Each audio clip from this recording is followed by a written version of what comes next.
you might be right and I might be wrong, and if we make an effort, we might get closer to the truth. Getting back to critical rationalism, it's all about maintaining a critical approach and exchanging ideas with people who have different views. But if people are cancelled, they can't speak. They have no voice. It eliminates criticism. And as I've said many times, our heritage, it's all a mixture of good and bad, and we must retain the ability to apply imaginative criticism to all the aspects, elements of our heritage. And if we lose that capacity, the bad will drive out the good. Welcome to The Shape of Dialogue. Today I'm talking to the Australian philosopher Rafe Champion. Rafe is a Tasmanian farm boy turned epistemological philosopher and is a proponent of Karl Popper's ideas on how we know what we know and the best pathways to knowledge. Rafe is one of the world's leading Popperian philosophers and at the age of 80 is still sharp as a tack. We discuss what Rafe calls the 5 pillars of peace, freedom and prosperity upon which a thriving civilization is based. Critical rationalism, as articulated by Karl Popper, the principles of classical or non-collectivist liberalism in politics, in economics, the importance of free trade, entrepreneurialism and a market underpinned by the rule of law, a moral framework founded on honesty, compassion, civility, personal responsibility, community service and enterprise, and finally, energy, an abundant, reliable and cheap source of energy. And now I give you Rafe Champion. Welcome to The Shape of Dialogue, Rafe. Thank you so much for joining me on the podcast today. Well, I'm delighted to be here amongst high society. Yeah. Well, it is a true honour to be speaking to you. But before we get into the meat of what we're going to be talking about today, who is Rafe Champion and what's his history? What does he do? If you can just briefly outline. Well, I'm a Tasmanian farm boy off a dairy farm. I went through a private school through Tasmania University doing agricultural science. I did postgraduate work overseas in Adelaide, and I changed to the social sciences and did a lot of work in policy and planning and health and welfare with a passionate interest in Popper on the side. So Popper was always boiling away in the background, and in retirement I've been able to get really thoroughly involved with Popper and the Austrians and climate and energy issues. Right. And you have a website. It's the Rat House. The name comes from the Great Hall in Vienna, which was one of the venues for the Popper Centenary Conference, and it's called the Rath House. So that translates in Australian fashion into the Rat House. Right, yeah, I was wondering why the name, yeah. Okay, that's great. So we're going to be talking about, essentially, the foundational principles underpinning well-functioning societies, which is actually the premise of The Shape of Dialogue. That's what I'm most interested in. And you've written a Substack article called 5 Pillars of Peace, Freedom and Prosperity, which articulates those principles. So what are those 5 principles? Well, they're all foundational principles because they're like vitamins and you've got to have all of them. Like you can't just miss out on one and make up for it by having more of the others. And it used to be the 4 until I got involved in energy. And I realised that abundant and affordable energy has to be included as a pillar because it's all about energy in addition to everything else. But also because that pillar is under deep threat from forces that are determined to make us go down a road towards wind and solar, which isn't going to work. So that had to come in as a 5th pillar to be protected. Yeah. So starting from the beginning, which was Karl Popper's critical rationalism, that's the common factor of his science and his political philosophy. Many people say, well, isn't falsification and revolutionary science advance, isn't that at odds with piecemeal engineering or reform in society? But yes and no, because critical rationalism underpins them both. Well, can you start by telling us what critical rationalism is. It's summed up in one of Popper's two nutshells. It's the attitude that you might be right and I might be wrong, and if we make an effort, we might get closer to the truth. There's a wealth of epistemological argument behind that, but that's something you say that to anyone, and you have to go into you have to go into any technical philosophy. That's what you can say to someone if you want to have a really serious, useful discussion. Mm. So it's an awareness that we both can fall short of the truth, but in a sense our collective endeavours. Cooperative efforts. Yeah. Or collective in the larger community, yeah. Yeah. Okay, and so we can't have... That's the first pillar. Yes, but we're just drilling down on that. So give me an example of a society that doesn't have that. Practically any totalitarian society, and also any person that's in the grip of some dogmatism, which is most people debate on. Well, there you go. We're all in it to some extent.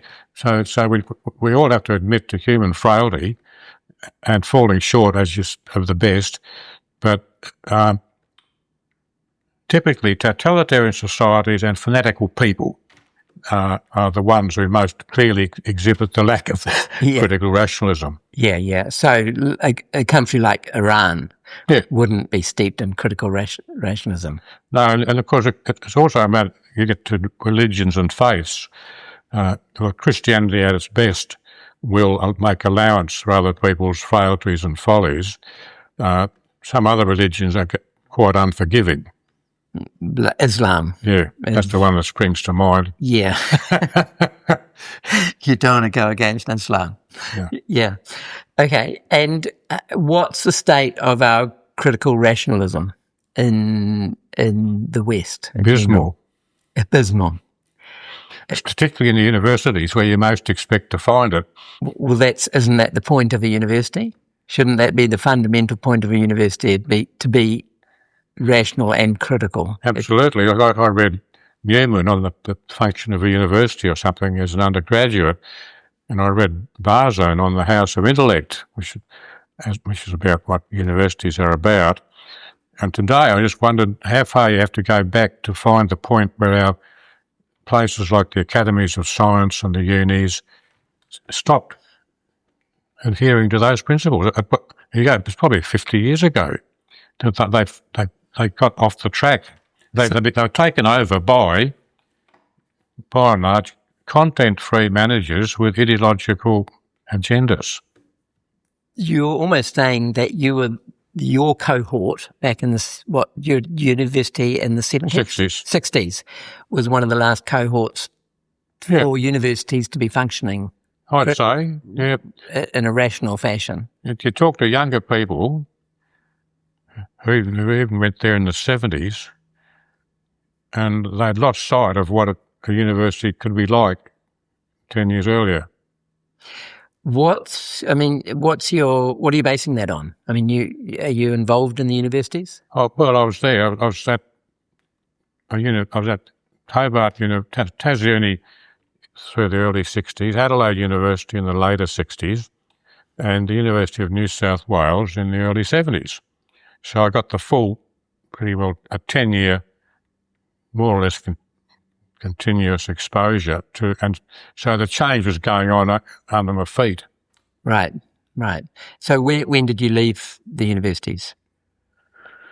Well, in the 80s? Well, I went back and did another course in the 80s, and I did another course, History and Philosophy of Science at Sydney University in the late 90s, or the 90s. Mm-hmm. So I've never been far away from a university course. So when you did that in the 90s, I mean, you did a course, and that was a legitimate course, or it was not? good. It was no.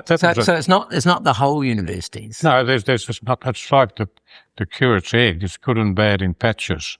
Right. And I struck a good patch at Sydney Uni because the course was led by Alan Chalmers. Chalmers came to Sydney in the 70s, and he was a full-on Popperian when he turned up. Hadn't been directly taught by Popper, but he'd fully incorporated Popper's ideas. And one of those things was when you meet people socially, you say, "What's your problem?" You want to know what you're working on. But he found in the social circles here that saying "What's your problem?" was a very aggressive thing. So he was a quick learner. He soon stopped saying that. But he also found out that the world was full of people who didn't admire Popper that much. Right. In fact, they didn't admire him at all. He went through a period of Althusia and Marxism, actually. He moved in, you hardly avoid moving in left-wing circles, because it was all going to the left. So he turned up in a department that had to be split between... Anyway. So are you're intimating that the universities are moving or have moved to they moved long ago. Yeah, right. So they're monolithic in the way they think? No. As I say, there's standout scholars here and there. There's decent departments here and there. No, as I said, it's good and bad in patches. But if you were going to put a percentage on the divide, what would it be? Oh, it's about 5 to 95. Right. So it basically is monolithic because it's hard to function as a minority. For practical purposes, it's monolithic. Right. Okay. Well, that is not great news. Now, politics, the principles of classical and non-collective liberalism. What's that all about? That is a suite of freedoms, all the usual freedoms: speech, movement, association, belief, particularly speech, association. Why is speech so important? Well, because it's like the energy supply; it's under a deep and profound threat. No, but why is it important as a foundational principle? Why should a society have free speech? Well, getting back to critical rationalism, it's all about maintaining a critical approach and exchanging ideas with people who have different views. But if people are cancelled, they can't speak. They have no voice. So if I say something wrong and I'm in power, you can't criticise me and you can't correct. And let's say I have control of policy, and you're not allowed to correct it. It eliminates criticism. And as I've said many times, our heritage, intellectual, legal, it's all a mixture of good and bad, and we must retain the ability to apply imaginative criticism to all aspects, elements of our heritage. And if we lose that capacity, the bad will drive out the good. Yeah, I like that term, imaginative criticism. Yeah, because you have to be creative in the way you engage with arguments. I'm big on the creative function of criticism. Say that again, the creative function of criticism. What do you mean by that? It comes about from Popper's theory of evolutionary epistemology, where you make progress by generating variations. In nature, you get variations of form and structure. Intellectually, we get to generate variations of ideas. And typically, we need new ideas.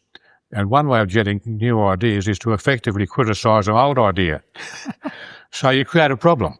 So the problem becomes a niche to be occupied by new ideas or alternative ideas.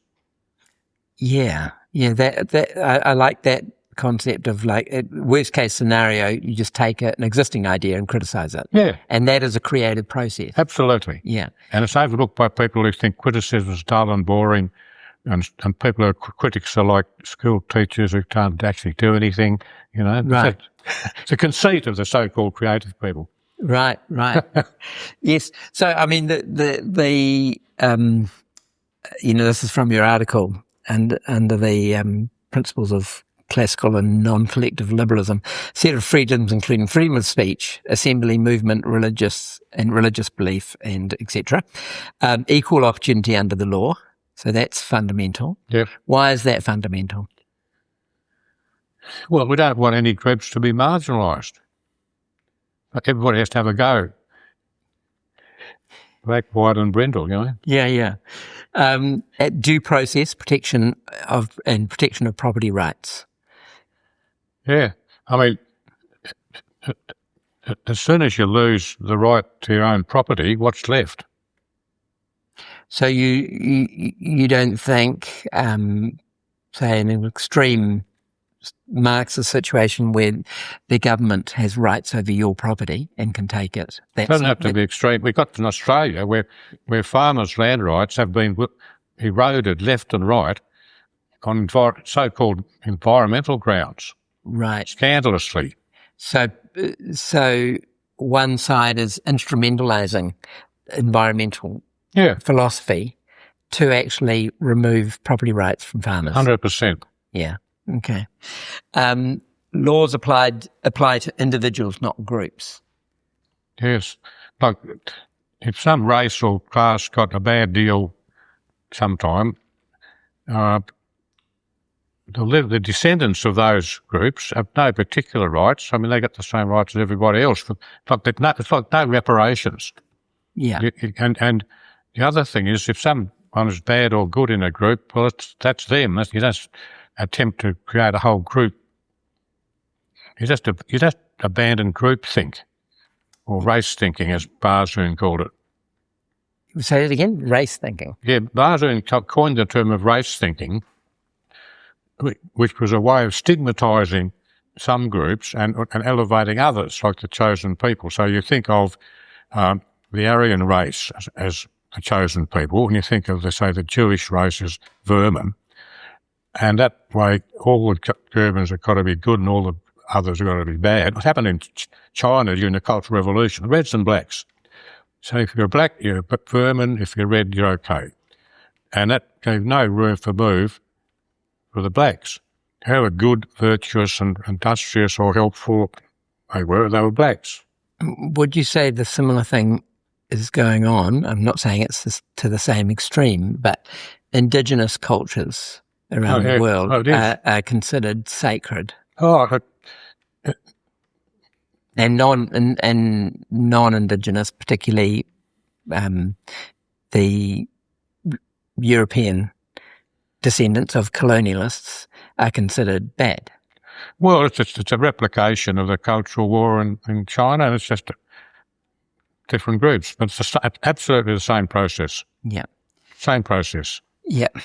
Laws should not discriminate for or against people in any social, ethnic or religious group. I mean, that's pretty much what we've been talking about. That's just foundational to a decent society. Yeah. So under classical liberalism, the individual is the key unit of a society. Yes, the unit. Yeah. Yes, I've actually heard mothers criticise that, saying that is it's unsurprisingly male perspective, because when they have a baby, they realise they're not just an individual. Oh well, but I'll accept the mother and child. I'll accept when the child's dependent, right? Treat them as a unit. Yeah, they're a unit. Yeah. Yep. Yeah. Okay, and in economics, free trade tempered by sensible regulations that don't reward rent seeking by special interests. So why is free trade important? Well, it's just like free speech. You want to be able to you want to be able to buy, sell, and swap across boundaries of freely. Yes, across anyone. Yeah. In a sense. Yeah. Yeah. Why is that good for society? Well, you just maximise the gains of trade. People, we buy and sell and swap, and in a good deal, both the buyer and seller will be happy with the deal. So, in other words, free trade is like free speech. You give and take tokens and coins and stuff to get stuff you want, and as I say, you're better off. It's a win-win. Yeah. So if I sell you this computer, you're better off because you have a computer, and I'm better off because I have the money, and I value the money more than I value the computer, and vice versa. If that's an uncoerced transaction, sweet. Yeah. What comes to mind for me about free trade is creativity. Spot on. It allows people to be creative, and as I see it, the more creative people can be, the more productive they're going to be, and the more benefit they're going to be to each other. It's the evolutionary thing again. An opportunity to trade is a niche. You go to the market and there's opportunities there. And they're there in front of you, but there's another level of creativity where you create stuff. Buchanan's good on that, but the point is that you create value by making and trading. And everybody's an entrepreneur to some extent and trying to improve their situation. And you just maximise entrepreneurial flair by giving people the opportunity to trade. Yeah, I would say you make value for other people. Absolutely. Yeah. It's just not in uncoerced transactions. You're creating value. Yeah. Both of you. Yeah. And so that's adding to the general value in society. Yeah. And that translates to material value. Yeah. So we live in better houses, we live in better communities, better cars, everything's better in a sense. So in the crude terms of free enterprise economists, we create wealth. And if you've got a puritanical background like I have, you're suspicious of wealth. But wealth is just something you can use for good or bad. And if ever we want more bridges or hospitals or disability services, we just better get more wealth to provide them. The question is, do you want to be richer or poorer? Yeah. And I would say most people would want to be richer. Do you want more infrastructure or less? Yeah. Do you want better roads or worse roads? That's it. Yeah. Austrian economics. Now, I would say even people who are interested in economics, even economists, don't know what Austrian economics is. Yeah, I think the count, last I looked, was about 5% of economists could be classified as. So you could spend a whole career in economics and never see or even hear about an Austrian economist. Yes, well, I've met economists and I've mentioned Austrian economics and they've got and these are very smart people, and they've got no idea what I'm talking about. Of course. So what is Austrian economics about? Well, it started in Austria, but it's mostly in America these days. But Austrian economics, you can almost describe it in evolutionary terms, where it's about entrepreneurs going about their business in a framework of social institutions. But the Austrian, there's a subjective theory of value, but in the sense that if we're buying and selling your computer, well, at the moment in time, some money has more value to you than the computer. So that's your evaluation. It's your evaluation. It's up to you to decide what things are worth at the moment, and you trade on that basis. Other economists try to create. There's a labour theory of value where the value of that computer is somehow or other the aggregated value of all the human inputs to it. And I worked that out on the farm. I could see that if we're building a barn, you buy iron for the roof, but then you go into the woods and you chop poles, and you see there's a cost to the iron, there's a cost of the time in the poles. And then there's a tractor. I thought, geez, it's harder to work out the cost of all inputs to that tractor. Now, most regrettably, I did try to work out the cost of a cow. But Menger, the founding father, used to go to the sale yards to report on the markets. And one of his examples is the cost of cows and farm produce. So I was only a whisker away from inventing Austrian economics at the age of 8. Oh, right, when you were a child. Yeah. Right, interesting. Yeah. And what did you, I'm interested, at the age of 8, what did you conclude? That was too hard. Well, the reality is that, the cost of a cow or cost of a tractor, it's infinitely hard because Too many parts. there's too many parts and those parts have too many parts and those parts have too many parts. That's where it fell down. Yeah. Have you ever read the essay I Pencil? Yeah. Yeah. Okay. Who's it by again? Hazlitt. Yeah, I'll put it in the show notes. But I'll tell you, what I should have gone was gone to the sale yards with my father. And I went there, but I didn't pay any attention. I just heard a lot of noise, like the frantic bidding. But what I realised there, that the price of the cow that my father bought was the price he attached to it. He decided the value.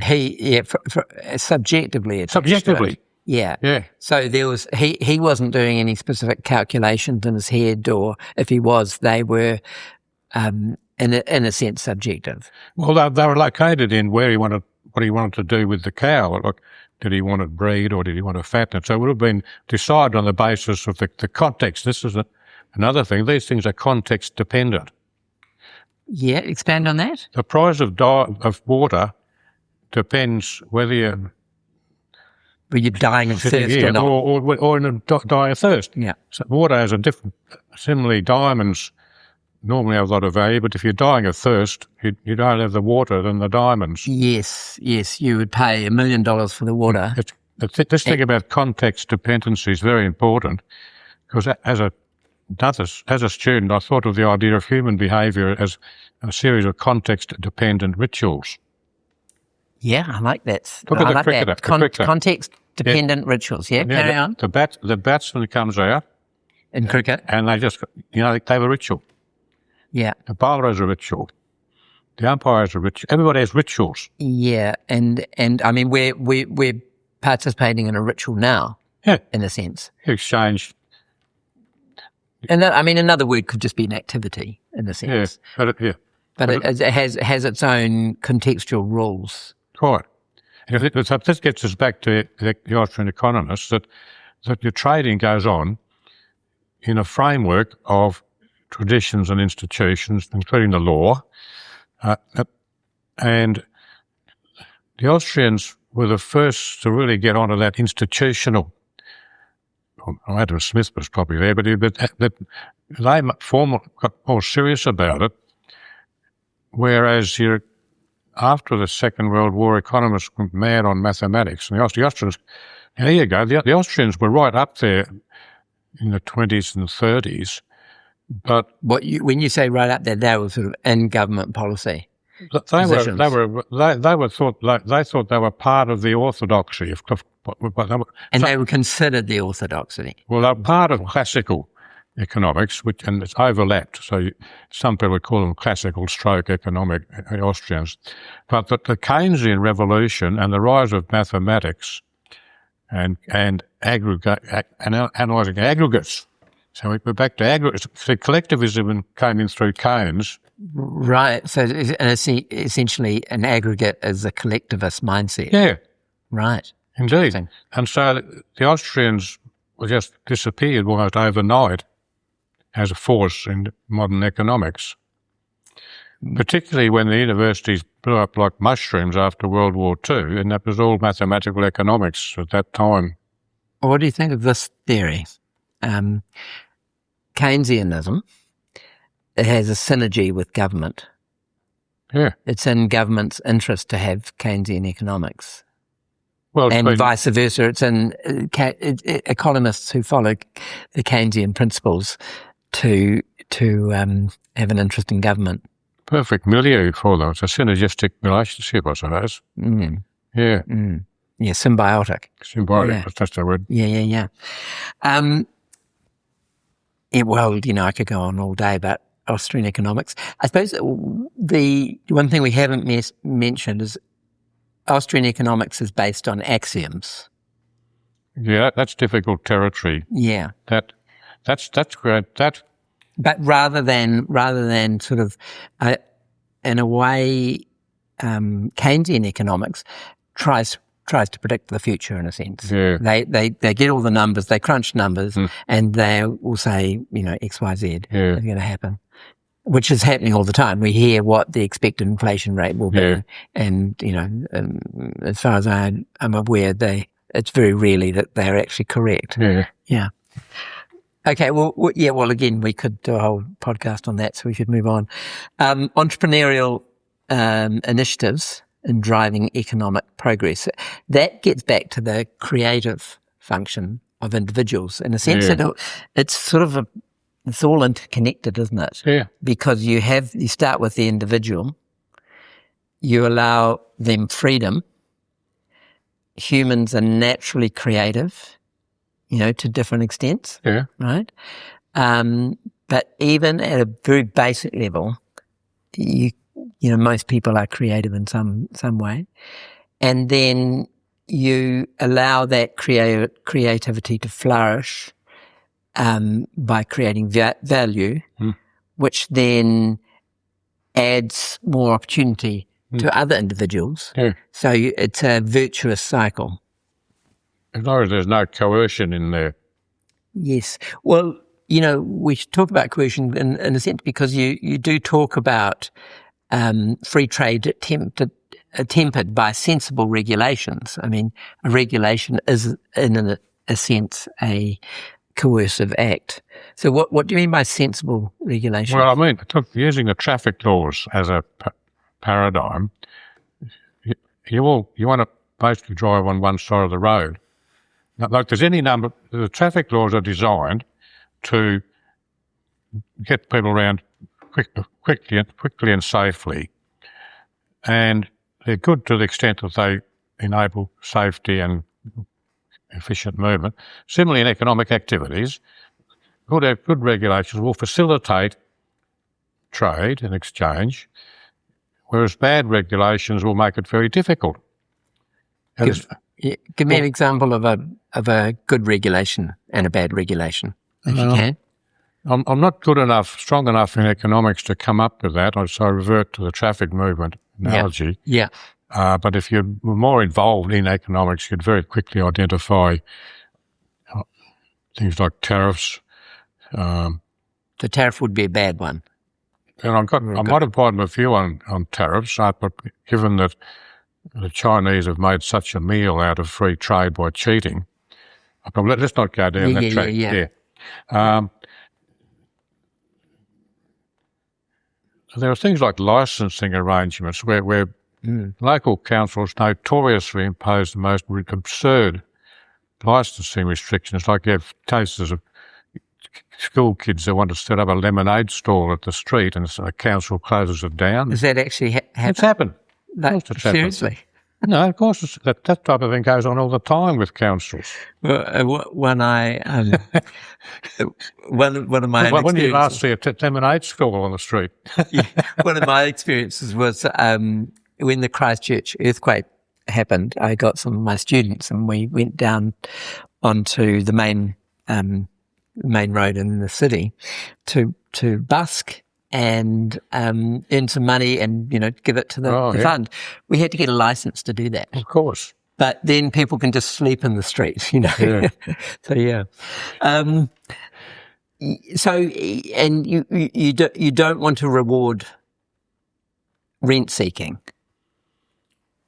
That's where people get favours from government to do things that other people can't do. Like essentially to establish monopolies. So governments can hand out favours that advantage chosen people at the expense of others.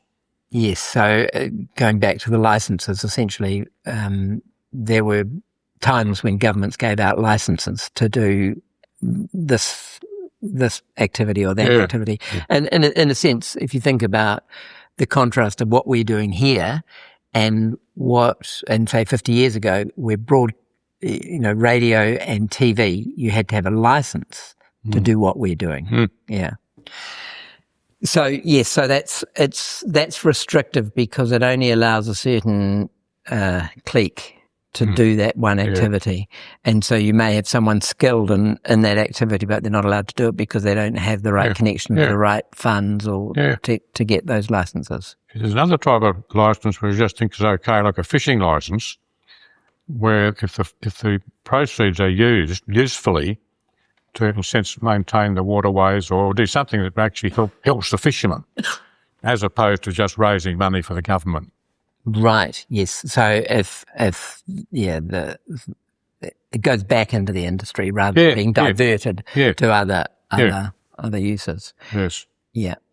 And the final one under economics, the relationship between markets and the framework of the law and other institutions. So can you explain what that means? Well, that gets you into property rights, patents, copyright. The point is that a legal transaction doesn't just involve changing money. There's usually a legal documents have to be signed off, and that's where the legal framework. And again, you want a legal framework which facilitates. One example now would be if you want to invest money. Apparently, I don't do a lot of investing, but apparently you need to get or buy some property. You need legal advice to do the most simplest type of negotiations and transactions, simply to take account of the tax laws or whatever else is in application. So you're sort of saying the legal environment has got so complex. Yeah. So it's a maze in which you have to spend quite a lot of money on lawyers and accountants and other consultants. Precisely. To get through. So I suppose one way of describing it is you want the government to provide the least friction for people to express their creativity in whatever format it is, whether it's in the arts or whether it's in business or whether it's in sport, right? Yeah. So your concern, and I suppose the Austrians' concern, is that governments have a tendency to add friction because we always, I love the irony is we always have more and more laws. We generally don't have less and less laws. Well, Trump reversed that. You bring in a regulation, you throw two out, and that was just starting to have traction when he lost office. But in Australia, there's an organisation here called Institute of Public Affairs, and they have done a page count of legislation and regs passed each year from about 1940, and the curve is so steep. Is it parabolic? Absolutely parabolic. Right. Well, look, we're now going through. It was now you've got environmental. Well, put it this way: the tax laws about volumes are about this thick, like the books. It won't be long before the environmental legislation is that thick. Oh, and the industrial relations. This government recently produced a new industrial relations code, which is like 750 pages. So you've got someone running a fish and chip shop or employing a few people in a small business. They're supposed to get on top of 750 pages and we are, well, it's a bit like the weather. Everybody complains about it, but nobody ever does anything about it. Well, you can't do anything about the weather. No, but when you get it, it's hard to see what to do about the regulations. Yeah. Until you get someone like Trump that just comes in and starts tipping stuff around. Yeah. It's a very hard thing to do. Because it's very hard to undo these institutional constraints. Oh, well, you see, this current government has the Australian government, Albanese, federal government. Like 80% of the jobs created in recent times were public service jobs. Sorry, 80% of all jobs in the economy. New jobs. In the whole economy. Yeah. 80% of all jobs in the economy created were created by the government. New jobs, yeah. 80% of new jobs. Isn't there a word for that? It's called socialism or communism. Yeah, pretty well. Yeah. No, it's just, and the point is that it wouldn't be that bad if they just hired people and they just sat there and did nothing. Yes, but they do something. We can live with them not doing anything. But what they actually do is just create. They destroy the productivity of the private sector. Well, they create more friction. That's right. It comes back to moving the traffic. You want laws that promote the movement of traffic, and sensible laws do that, and silly ones don't. Yeah, my analogy I use is a a sports game. Yeah. I'll pick rugby Love it. for no particular reason. Rugby league. Well, no, rugby union. Sorry. Anyway, could be. I'll pick rugby league. Yeah. You know, there are refs who blow the whistle frequently, Yeah. and there are refs who do the opposite. Yeah. Now, you have to have some rules. Yeah. Every game has to have some rules, Yeah. but you want the limited amount of rules, or just the right amount of rules for the game to be able to function well, to flow, for it to be entertaining. Yeah. You don't want so many rules that it is literally stopping every 3 minutes. We have to talk about league. Yeah. Because I absolutely can't understand the rules in union. So I've got absolutely no idea why he's blowing his whistle most of the time. Yeah, yeah. But I can sort of vaguely get an idea in rugby league. Yeah. But you can, I mean, essentially. I take the point. Yeah, if you think of game, think of game theory, you're talking about everything's a ritual, and another way of looking at it, everything's a game. Yeah. And for games to function optimally, like if you think of chess, you can't have 4,000 rules, and you don't want a ref blowing his whistle every now and then, because then the game will just stop. Yeah. What I'm hearing you saying is that is the trend that government is going towards. Yeah. So the government is actually slowing the game down. Yeah. And That's it. Yeah. Full stop. Yeah. Yeah. Okay. Number 4. I would almost say this is the most important one: morals. I won't argue. Yeah, I mean it's a ridiculous thing to say, but this chair has 4 legs. Which one's the most important one? Yeah. They're all important. No, the morals has got a bid on the top job. Yeah. Yeah, a robust moral framework including honesty, compassion, civility, personal responsibility, community service, and enterprise. So why are morals important? Well, that's how we live. We live as moral beings, and if the moral framework goes bad, everything's going to go bad, one way or another. And it's not in a great shape right now. Why do you say that? What's not in a great shape? Like, well, do we have honesty, compassion? Which one are we missing out on? Have our Western societies become less honest, less compassionate, less civil? People are taking less personal responsibility, doing less community service, and is there less enterprise? Yeah, unquestionably. On all levels. On all levels. See, in terms of community service, so much used to be done by voluntary agencies, but in the West it gets to the decline of Christianity. It's as simple as that. Well, yes, as I was reading those, I thought, well, aren't they? I was actually going to lead with this. Aren't they Christian values? I mean, I'm not a Christian. Are you a Christian? I had a thorough Christian upbringing through a Anglican boarding school. Incidentally, the oldest continuous private school in Australia, just Launceston Grammar. The King's School opened earlier, but it was mainly catered for graziers' sons. And during a massive drought, the graziers kept their sons at home. So the King's School closed its doors for a few years, and so my school stuck in as the oldest continuous. But are you, just out of interest, are you actually Christian? No, I abandoned the faith. You abandoned the faith, but the mores continue. Yeah. So this is a little bit of a tangent, but I can't help it. Do you think, our Western societies like New Zealand and Australia and Britain and America, are they based on a Christian foundation? Yes. Historically, it's unquestionable. Yeah. And going back to this concept of friction, in a sense, if the moral state of the community is strong, there is less friction.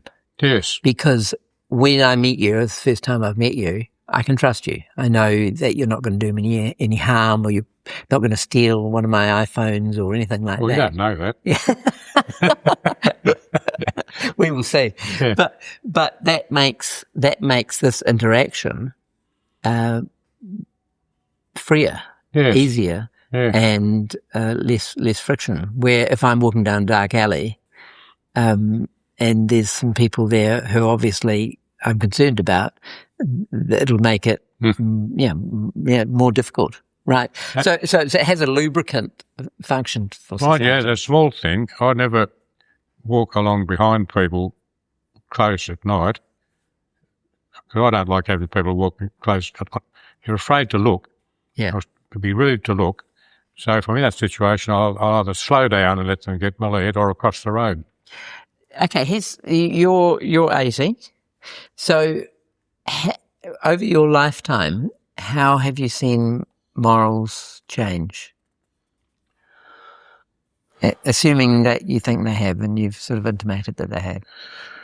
Well, civility has become optional in debate. These things are terribly hard to quantify. Can I give you an example? Yeah. When you were a kid, did you I imagine you had a bicycle? Yeah. If you rode into town, or I don't know if you lived near a town or whatever, would you lock it up? Oh, in the town I went to, you never locked your car. Never locked your car. We went in the 70s, we never locked our house. Or the house. Yeah. So you never locked your car, never locked your house. No, correct. Right. Do you lock your... okay, but you were living in a rural community. Yeah. Did you know people in like a city like Sydney, one of the big cities, would people lock their houses in the big cities? I'd say they did, because in the big cities, it's probably well known that there's people who make a living out of crime, and there are professional criminals. So even in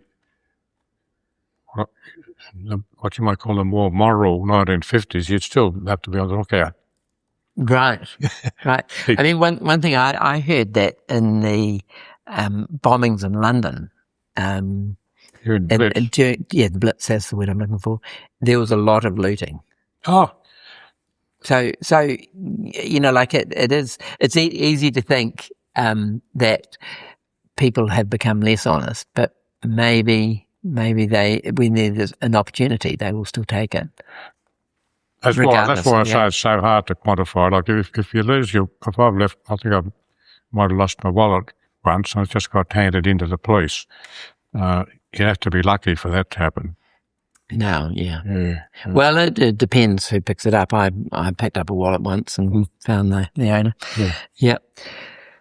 Yes, I mean, it is very hard to quantify. I still think we live in a very civil society.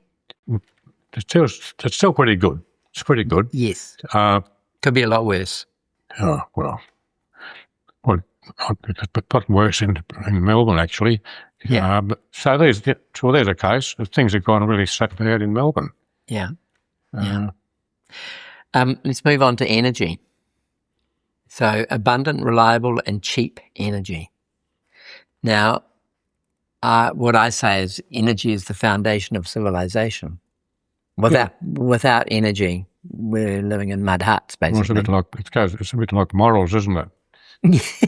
Your morals pervade your life, but so does your supply of energy. Yes, but morals are in the conceptual realm. Yeah. I mean, they do have a material effect, but energy is just purely material. Yeah. I mean, there's the difference between living in extreme poverty and living as we live now. Yeah. It's been described as the lifeblood it's lifeblood. It just flows through everything. Yeah. And so if you reduce it... you stop it. Yeah, or you stop it. Things die quickly. Now you have concerns. What are those concerns? The concerns are that we've entered a phase of our evolution of the energy supply with more and more wind and solar in it, Well, I once jokingly said that my next book might be written about how wind droughts killed Western civilization. The wind droughts. Yeah, periods when there's no wind. Yeah. And that was a joke when I first said it. When is that? About 3 years ago. Oh, okay. But the more I've thought about it, and also as the more wind and solar has been forced into the grid, and the more coal in Australia is driven out, it's more and more true that when we get to a point where there's not enough conventional coal power to keep the lights on at night, if we start to depend on wind and solar to make a contribution in the night, well, comes a windless night and there's no wind and solar, regardless of how much you've built. Right, yeah. Yeah, I mean, I've heard it being described as, rather than renewables, as unreliables. I don't use the term renewables at all, except by accident, because I call them unreliables. So you call them unreliables, or intermittent. Yeah. And what's actually the data on that? So what is okay? Maybe I'll back the truck up. What do you know? What percentage of Australia's energy is supplied by wind and solar? Well, it changes. Well, the average right now is over 40%. Over 40%? That shocked me. Well, maybe that includes hydro, but the amount of wind and solar is definitely shocking. I mean, hydro is not unreliable. It's highly reliable. No, that's reliable. That's conventional and it's reliable, but limited in supply because of the capacity of the dams. Yes, and you don't have much hydro in Australia. No, it might be about 5%. Yeah. Where in New Zealand we have quite a lot. Yes. Yeah. Now, the point is you have to look at the worst case scenario, which is the windless night. If the average of wind and solar is over 40%, well, that looks very smart. And it will grow. The more you build, the more higher the average gets, and the higher the maximum penetration gets. But the thing about power is it has to be absolutely continuous and has to be adequate. It's like a farmyard fence. It's got to be continuous and it's got to be high enough so the stock can't step over it. So your electricity supply has to be continuous and it has to be high enough to meet the demand from minute to minute. Now, on a windless night, a windless night basically stops the supply of wind and solar. So it might be over 40% on the average, come the windless night at zero. And that's the worst case scenario, and you have to have a system to handle the worst case scenario, namely a sequence of windless nights. Yes, so you actually have to have enough conventional power to back up the unconventional. Essentially, you need to keep 100% of conventional power. Yeah. So with it at 40%, what has that been for a decade or 2 decades, or what's the? It's just over the last few years. Yeah. 3 or 4 years. Have you had any catastrophic events? Well, January 2019, there's rolling blackouts in Victoria. The catastrophic events have been deferred or kicked down the road by cunningly losing power-intensive industries. Right. Which has been documented. So you take capacity away. So the overnight base load, which is around about 20 gigawatts, been under, that hasn't changed since I started looking at this stuff 8 years ago. In other words, over 8 years, there hasn't been an increase in demand for power because population growth and stuff has been matched more or less precisely by the loss of industries that use a lot of power. Right. That's not adequately understood. So, I mean, what sort of industries are you talking about? Smelting? Smelting's the most obvious, but steel or brick making. So we've sent those to China or something like that? No, they go to the USA. Right. Well, the investment the investors shift their plant to USA. Right, and primarily because the power is too expensive here and unreliable. It's more than doubled in price over 20 years. Is there a correlation over 20 years? Yeah. So there's a correlation between price or increase of price and the percentage of the solar and wind? Not strictly. As the solar and wind have penetrated more, the price has gone up. People argue about why it's gone up. Well, basically it's because of the cost of putting a whole lot of extra wires around the place. And driving out coal, which is the cheapest. So the cheapest source of supply, which is coal, has been driven out by subsidised and mandated unreliables, which make a fortune for the people who have got control of those assets. And this is a government thing. The government has gifted billions to people by subsidising and mandating their product, while the most cheapest source of power is just fails in the marketplace. Because of the government subsidies. Yeah. So again, going back to those two words, socialism and communism. Yeah. I mean, I don't want to sound extremist, but that is the definition of those words. And yes, government. I mean, in New Zealand in the 70s, mid-70s, government had this. The New Zealand government had this program called Think Big, where they picked winners. And Muldoon? In Muldoon, yeah. It didn't end well because governments aren't good at deciding. Where markets, they're sort of the, what's the word? I can't think of the word, but markets are good at finding the most efficient forms of production. And governments tend not to be. So they're not picking solar and wind for their efficiency. No, they're picking it because they want to reduce the supply of plant food in the air. CO2. Yeah. Well, that is a whole other conversation, which hopefully we'll have. So, okay, so those are the 5 pillars. Maybe just to wrap up, how strong are those 5 pillars at the moment, in your opinion? I think they're creaking. They're not strong. So they have been stronger in the past. Is that what you're saying? Hard to say with the critical rationalism side. It's hard. Apart from the powers, most obviously the weakest.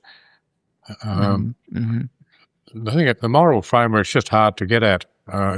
Except we are importing cultures that have a war, that have a cultural framework at war with our own.